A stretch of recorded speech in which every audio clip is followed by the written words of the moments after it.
Assalamualaikum warahmatullahi wabarakatuh. Perkenalkan, nama saya Natulatus Sofa dari program studi biologi mata kuliah Sejarah Peradaban Islam dengan dosen pengampu Bapak Profesor Dr. Munirul Abidin MAG.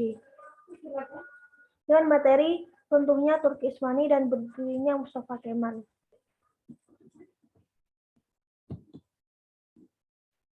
Sejarah berdirinya Turki Utsmani. Sejarah telah menunjukkan bahwa bangsa Turki memiliki peran yang sangat besar terhadap perkembangan dan peradaban Islam. Kesultanan Turki Utsmani atau yang dikenal juga Dinasti Ottoman berdiri setelah runtuhnya Turki Seljuk yang telah berkuasa kurang lebih 250 tahun atau pada tahun 1055 sampai 1300 Masehi. Turki Utsmani didirikan oleh bangsa Turki dari kabilah Oghuz atau Ugu, yaitu suku yang mendiami daerah Mongol dan daerah utara Cina, yang kemudian menyebar ke Turki, Persia, dan Irak.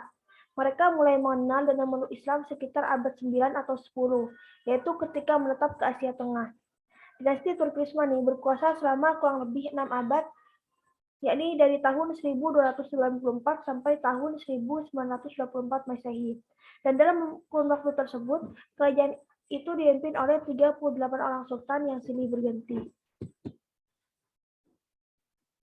Berikut beberapa sultan yang memiliki pengaruh dan peran besar terhadap sejarah perkembangan dinasti Utsmani.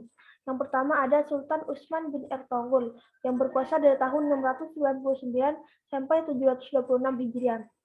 Utsman diberi gelar Padishah al-Utsman atau Raja Besar Keluarga Utsman. Utsman pun mampu menginvasi daerah perbatasan Bizantium dan menaklukkan kota Brosa pada tahun 1317 Masehi. Brosa ini kemudian dijadikan sebagai ibu kota kerajaan. Yang kedua, Sultan Orhan bin Utsman, yakni pada tahun 726 sampai 761 Hijriah. Sultan Orhan adalah putra Utsman I. Dia naik tahta setelah ayahnya meninggal dunia. Pada masanya, mulai berdiri akademi militer sebagai pusat pelatihan dan pendidikan. Tentara baru yang dibentuk oleh Orhan I ini diberi nama Indonesia. Dan dengan gembelangan inilah, dinasti ini dengan mudah dapat menaklukkan sebagian daerah benua Eropa. Pada masa pemerintahannya, Sultan Orhan juga berhasil mengalahkan dan menguasai sejumlah kota di Selat Dardanel. Yang ketiga adalah Sultan Murad I bin Orhan, yang berkuasa dari tahun 761 sampai 791 Hijriah. Setelah Sultan Orhan meninggal, kepemimpinan dinasti Utsmani dipegang oleh Sultan Murad I. Sultan Murad I ini meneruskan perjuangan untuk menaklukkan beberapa daerah di Eropa. Dan pada tahun 765 Hijriah atau 1362 Masehi, pasukan Murad I ini berhasil memenangkan peperangan antara pasukan Islam dan Kristen Eropa, karena banyaknya kota-kota yang berhasil ditaklukkan oleh Murad I. Yang keempat, Sultan Bayezid I bin Murad I, yang berkuasa dari tahun 791 sampai 805 Hijriah. Bayezid ini adalah putra dari Murad I. Dia meneruskan perjuangan ayahnya dengan memperluas wilayah ke Aiden, Sharukan, dan Mutasha di Asia Kecil, serta negeri-negeri bekas kekuasaan Bani Saluki. Namun, Bayezid ini mengalami kekalahan ketika berperang melawan Timur Leng di Ankara. Dan kekalahan ini membawa akibat buruk bagi Kesultanan Turki Utsmani, sehingga penguasa-penguasa Seljuk di Asia Kecil mulai banyak melepaskan diri dari kekuasaan Turki Utsmani. Selanjutnya yang kelima, ada Sultan Muhammad I bin Bayezid yang berkuasa dari tahun 791 sampai tahun 805 Hijriah. Dan Sultan Muhammad I ini berusaha keras menyatukan kembali negaranya yang telah bercerai-berai. Dan berkat usaha dan kegiatan Sultan Muhammad I ini, kekuasaan Turki Utsmani kembali ditegakkan. Sultan yang keenam adalah Sultan Murad II bin Muhammad yang berkuasa dari tahun 806 sampai 824 Hijriah. Sultan Murad II ini melanjutkan tampuk kekuasaan dinasti Utsmani setelah Sultan Muhammad I meninggal. Dan penaklukan yang berhasil dilakukan oleh Murad II ini membuat Paus khawatir. Oleh karena itu, Paus Eugenius IV kembali menyerukan perang salib. Dan dalam perang ini, pasukan Sultan Murad II mengalami kekalahan. Akan tetapi, dengan bantuan putranya yang bernama Muhammad, perjuangan Murad II dapat dilanjutkan kembali, sehingga Murad II kembali berjaya dan keadaan normal kembali sampai akhir kekuasaan diserahkan kepada putranya yang bernama Sultan Muhammad Al-Fatih. Yang ketujuh adalah Sultan Al-Fatih Sultan Muhammad yang berkuasa dari tahun 824 sampai 825 Hijriah. Setelah Sultan Murad II meninggal dunia, kekuasaan Turki Utsmani ini digantikan oleh putranya, yaitu Muhammad I atau Muhammad Al-Fatih. Ia mendapat gelar Al-Fatih, sang penakluk, karena berhasil menaklukkan Konstantinopel, yaitu ibu kota Bizantium. Dan Sultan terakhir yang memiliki peran yang sangat besar pada kekuasaan dinasti Turki Utsmani adalah Sultan Sulaiman I yang berkuasa dari tahun 1520 sampai tahun 1566 Masehi. Orang Barat memberinya gelar Solomon the Magnificent atau Solomon the Great. Pada masa pemerintahannya, dinasti Utsmani ini mengalami puncak keemasannya, dan saat itu dinasti Utsmani memiliki kekuatan militer yang sangat tangguh dan kuat. Sultan pun begitu berjasa besar terhadap penyebaran agama Islam di daratan Eropa.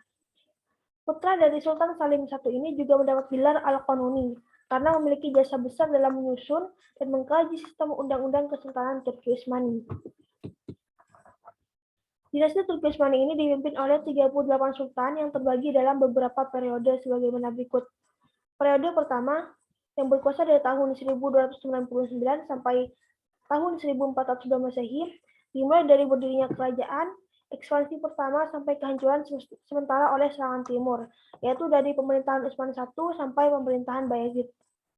Periode kedua, ini pada tahun 1402 sampai 1566 Masehi. Periode kedua ini ditandai dengan restorasi kerajaan dan cepatnya pertumbuhan sampai ekspansinya yang terbesar. Periode yang ketiga dimulai dari tahun 1566 sampai 1699 Masehi.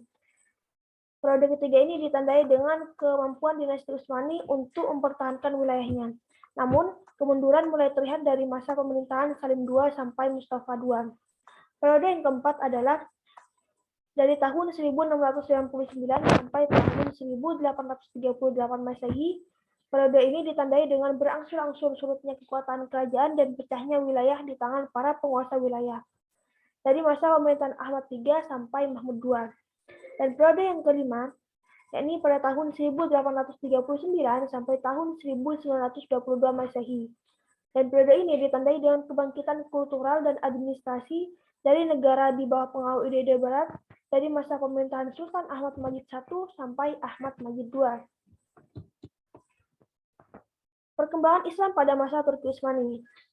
Yang pertama, perkembangan dalam bidang militer dan pemerintahan. Pada bidang militer, keterampilan, keberanian, dan ketangguhan militer ini menjadi faktor penting dalam keberhasilan ekspansi yang dilakukan oleh dinasti Utsmani. Selain itu, keberhasilan itu juga didukung oleh terciptanya jaringan pemerintahan yang teratur. Dalam struktur pemerintahan, Sultan sebagai penguasa tertinggi dibantu oleh Sadr al-Azam, Perdana Menteri, dan yang bawahi adalah Pasha atau yang disebut dengan Gubernur. Dan pada masa kepemimpinan Sulaiman I, pemerintahan ini sangat teratur karena sudah ada undang-undang yang disebut dengan Multaqo al-Abhur.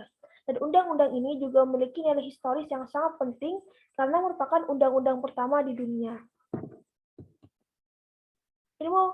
Perkembangan dalam bidang ilmu pengetahuan dan budaya. Meskipun pengembangan ilmu pengetahuan ini tidak mendapat perhatian besar, namun tetap ada perubahan pada masa dinasti Utsmani.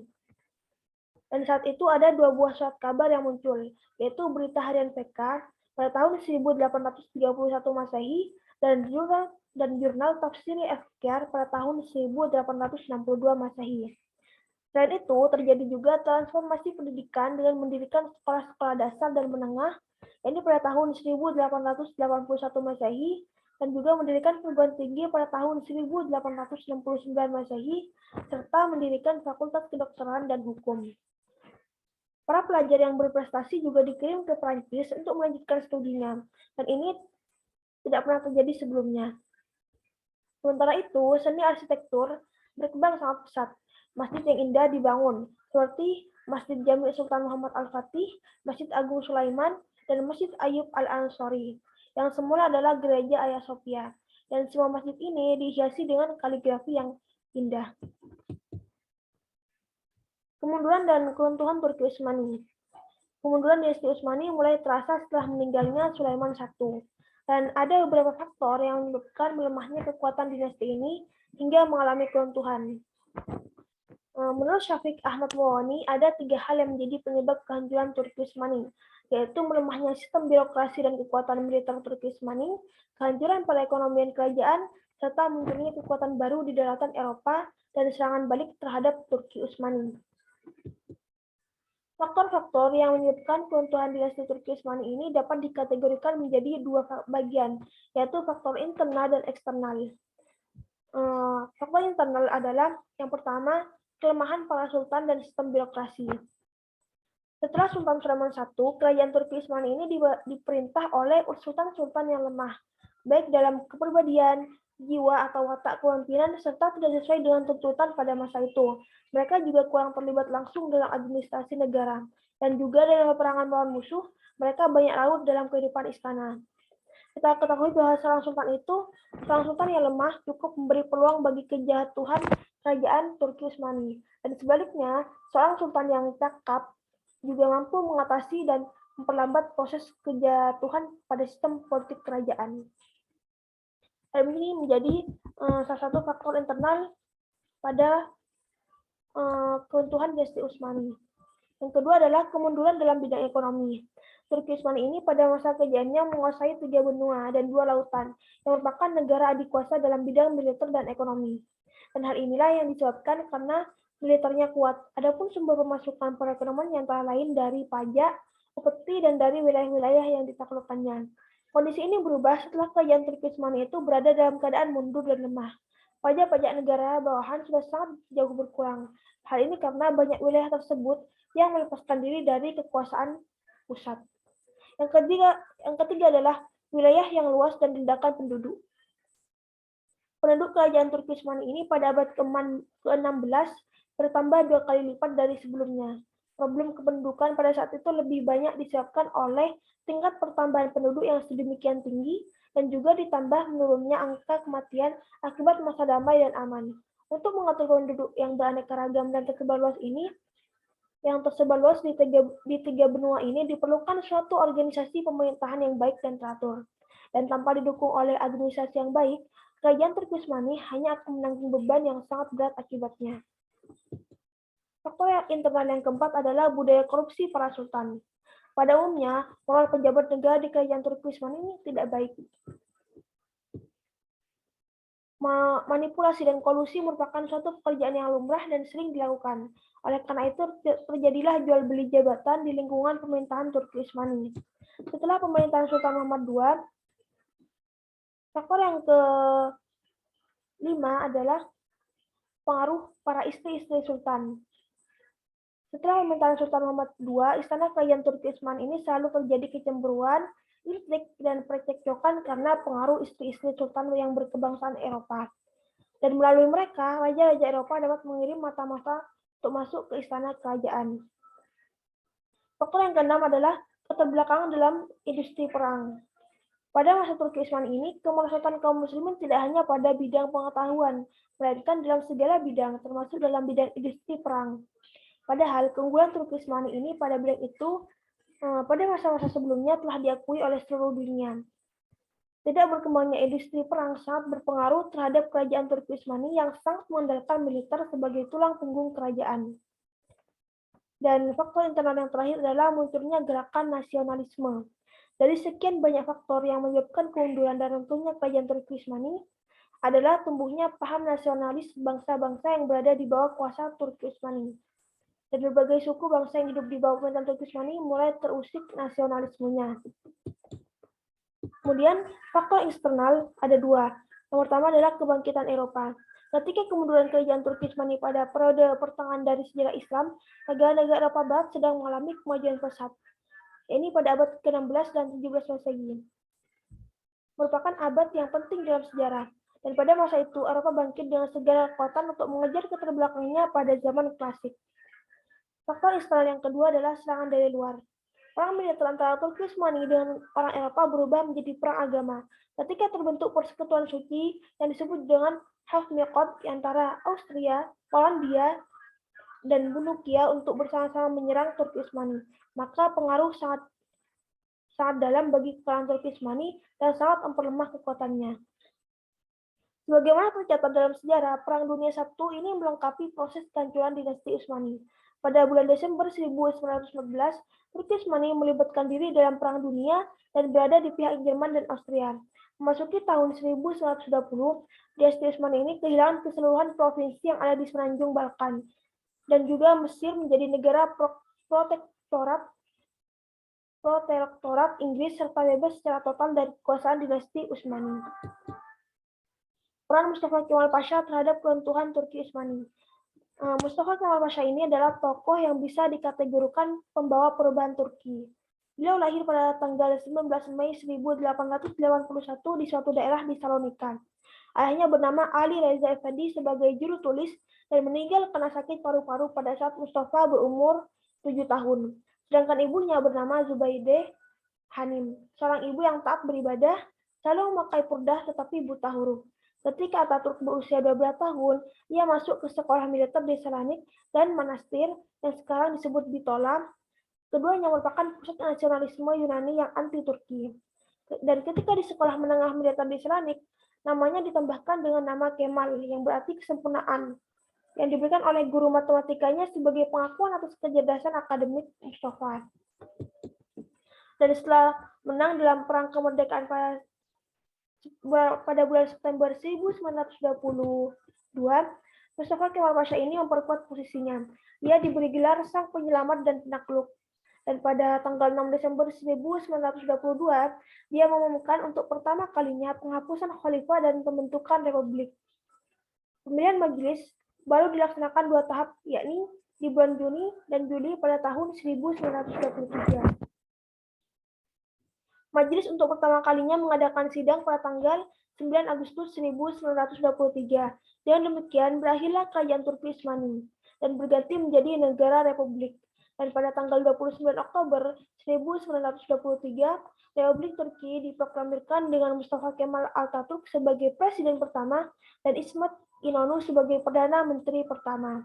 Dan dengan demikian, kerajaan Turki Utsmani berakhir pada masa pemerintahan Khalifah Abdul Majid II, yakni pada tahun 1340 sampai 1342 Hijriah atau 1922 sampai 1924 Masehi.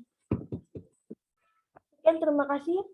Hanya ini yang dapat saya sampaikan. Mohon maaf jika terdapat kekurangan. Wassalamualaikum warahmatullahi wabarakatuh.